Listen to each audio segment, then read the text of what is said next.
Manshine City has just scored their second goal and is now even with bastard Munchen. Ryo and Nagi are over the moon. They just scored a miracle goal, with Nagi becoming absolutely unstoppable.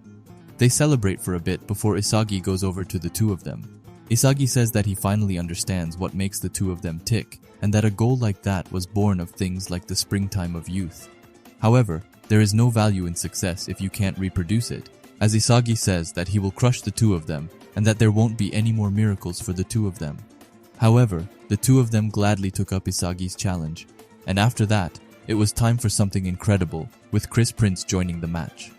Niu gets up and looks happy. He asks Chris if he is going to help the team at its final moment and become a mentor for them on the pitch as he should. However, he couldn't be more wrong, as Chris only wants to score the final goal and become the hero of this match. Chris compliments Nagi's goal, but turns to Ryo as he asks him if he didn't want to become the best player in the world alone, and asks if he has already given up on that ideal.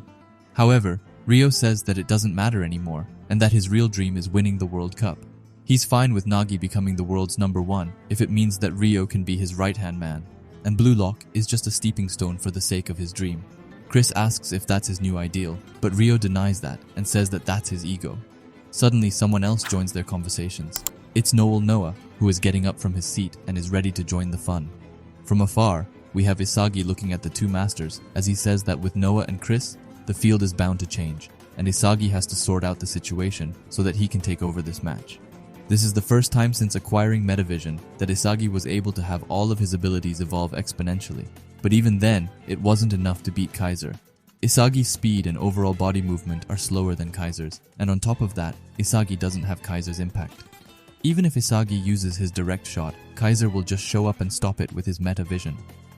The final piece Isagi needs in order to beat Kaiser is to have at least one thing where he can overcome him. However, it's not only Isagi who is analyzing the field as we see Yukimiya in the distance.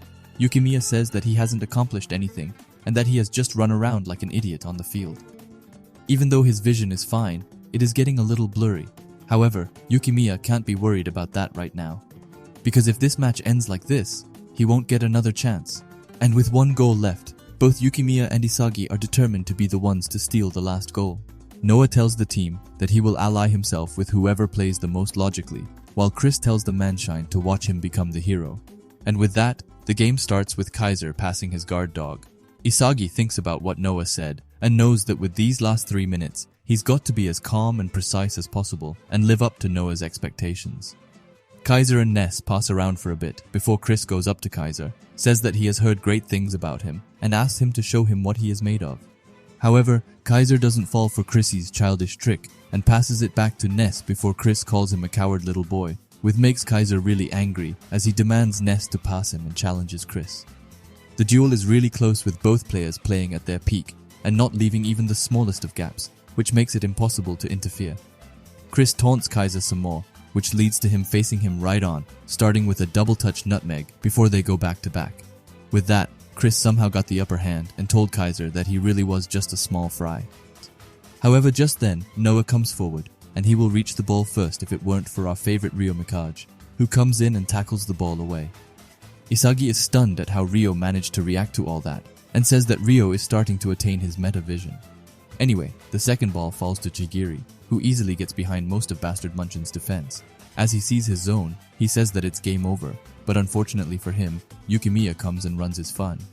As he says that it's time to defang and declaw him, and with that, all of the strikers assemble in Bastard Munchen's goal area. Chigiri makes a fake shot to get behind Yukimiya, who couldn't keep up with Chigiri's tricks. But just as Chigiri is about to shoot, Kaiser comes from behind, ruins his balance and says that he was too slow.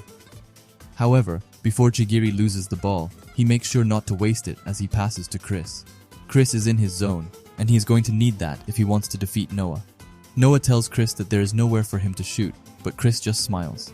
As he tells Noah that he has designed a weapon specifically made to break Noah, Chris chips the ball over both Noah and Kunigami. But that's not all, because they quickly realize that the ball is a knuckleball.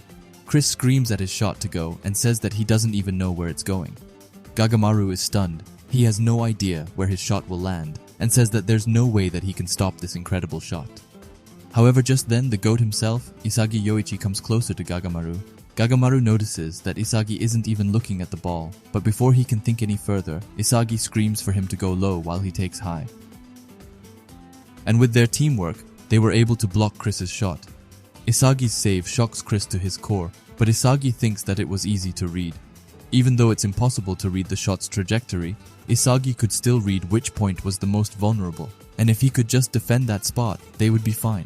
It was a huge gamble, but it paid off in the end, and Isagi has now devoured the world's number 2 as he says that it's his turn.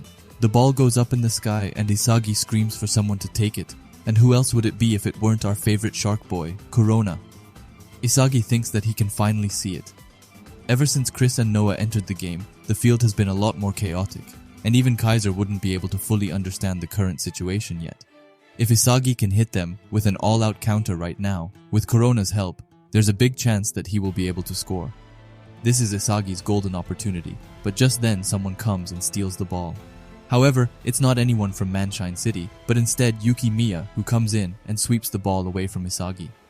Isagi asks Yukimiya what he is thinking, but Yukimiya tells him to shut up, as he runs, saying that this game is his and that he is running out of time. Yukimiya gets behind both Chigiri and Ryo with ease, but before we can continue with Yukimiya's carnage, we get a flashback. Yukimiya has finally gotten his glasses and asks the doctor how they look on him. The doctor assures him that they look great and that the treatment is going smoothly as well. He tells Yukimiya that his eyes haven't gotten better or worse and asks him to be patient.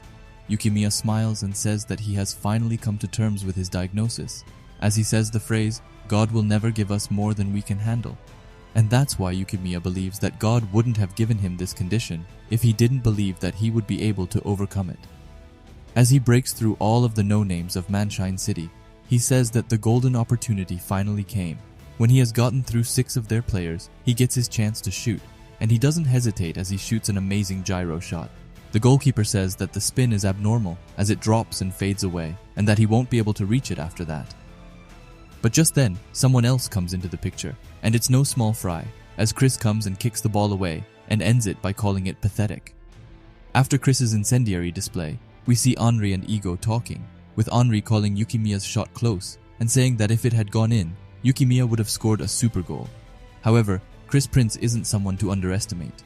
After that, Ego says that for Yukimiya to definitely score, he would have needed to juke the last 2 defenders and also win in a 1v1 duel against Chris himself. And by that time, the rest of the defense would have caught up, meaning that the chance of Yukimiya scoring was 0%. And if that wasn't enough, Ego says that he's glad that Chris blocked it, because if the shot had gone in, the after effects would have been disastrous in the long run, just like the last goal. Henri asks Ego if he's talking about Nagi's goal, and Ego says that it was a shitty fluke goal. Henri is stunned and says that Nagi's goal was amazing and that it's already blowing up on social media, with headlines like "Nagi Seishiro is the best player in the world," and that goal is already the best goal of the century. Ego is surprised and says that all he felt from it was a sense of foreboding, and says that it's impossible for Nagi to ever replicate that goal again. Nagi's talent is off the charts, but even for someone like him, it went a little bit too well, and with attaining success above your talent level can have a dangerous after effect. He says that Yukimiya's result was to be expected, and the reason he failed was that he thinks too highly of himself. Henri asks him if that isn't a part of being a striker.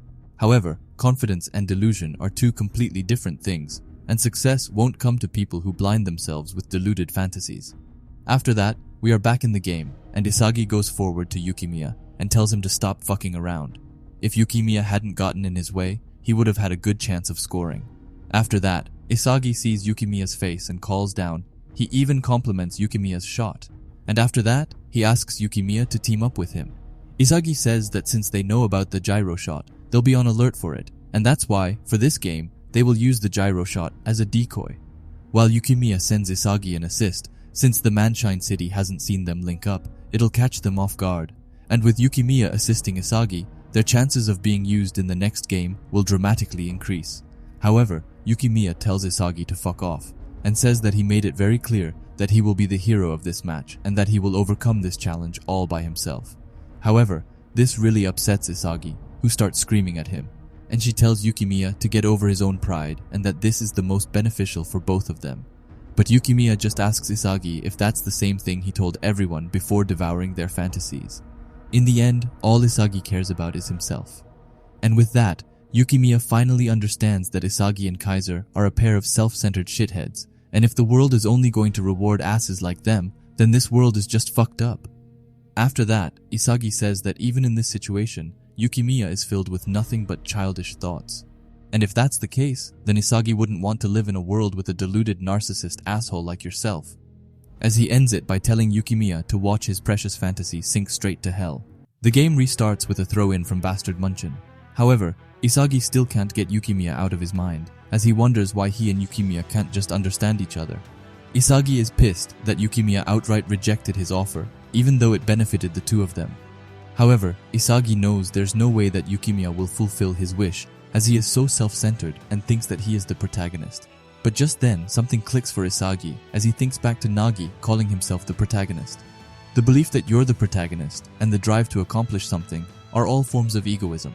However, just as it's happening, Yukimiya once again takes the ball from Ness, but Ryo quickly comes to stop him, which he does with ease as he takes the ball away from Yukimiya. Isagi says that while he tried to understand others from his own point of view, in doing so, he forgot to look at things from their point of view. And then he finally understood that everyone is their own protagonist, and with that, he looked back and said that it was obvious that he and Yukimiya couldn't see eye to eye, because their individual feelings of egocentrism override one another, and Isagi was unconsciously making him a side character in his story. And if the two of them continue to think of themselves as the protagonist, they will never be able to score. However, that stops now, as he has found his last piece while he will grasp while using metavision. After that, we see Ryo comfortably demolish Bastard Munchen's defense as he says that his body has become super sharp. His thoughts and movements are going at a super high speed, and Ryo feels invincible. With this new power, he can even end this game. Chris, AGI, and Chigiri is all headed to the goal. However, all of them are his sacrificial pawns for his treasure to shine. Grim comes in an attempt to stop Ryo, but Ryo knows that he is so close to his destination that he powers through a bit more. But just as he is about to pass to Nagi, Isagi comes from his side and kicks away the ball. The ball goes up, and it sadly falls to Chris, who gets accompanied by Noah, who does some crazy moves to get the ball away once again. This time it falls to Chigiri. However, Chigiri can't advance any further as he is blocked by Corona, so he has no chance but to pass to AGI, who gets manhandled by Kaiser. And I don't know how Manshine City is so lucky, but the ball once again falls into their hands as Ryo is completely free in the box. Ryo says that even God decided to become his ally before shooting an outstanding shot. However, it's going to take a bit more than that to defeat Gagamaru, who uses his ultra-fast reflexes to save the ball. However, it was secretly a pass to Nagi, who traps the ball right in front of Gagamaru. And when all hope was lost, a hero came to the rescue, and who else would it be if not Isagi, who steals the ball from Nagi, who stole it from Gagamaru? A real tongue twister. Isagi has come to the conclusion that if he can analyze everyone's egocentrism and then calculate where those egocentrisms intersect, he will be able to crush those miraculous goals. And then, in the end, he will be the main protagonist. Isagi looks for the best scoring option, but is quickly shocked as most of them are cut down by the Manshine City players. But just then, Korna came forward, telling Isagi to use him as they started their countless 1-2s with each other. Isagi knows that what he is lacking is the necessary physical ability to utilize metavision at its full power, and if he can just level up his abilities a tiny bit, he will reach the next level. However, that's not possible right now, as he's too weak, and just then Ryo goes to block Isagi, telling him to just try to get past him. Isagi is quickly losing hope, but just then, he finds a new light. As the man himself, Noel tells him to go, and that he has decided to ally himself with Isagi.